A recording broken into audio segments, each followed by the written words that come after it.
Islamabad high court गार बेगोएं नौजरपरानी बाजियाबी वास्ता बुंजई सरकार आज 13 फरवरी डेडलाइन दाता नौजर पर बाजियाब नबूता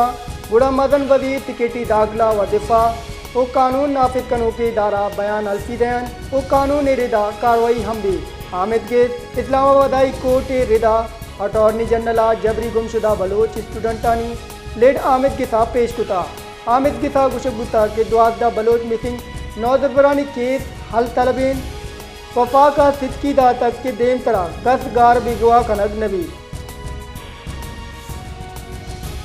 इस्लामाबाद हाई कोर्ट गार बेगोएं नौजरपरानी बाजियाबी वास्ता बुंजई सरकार आज 13 फरवरी डेडलाइन दाता नौजर पर बाजियाब नबूता बुढ़ा मदन वजीर टिकेटी दाखिला व दिफा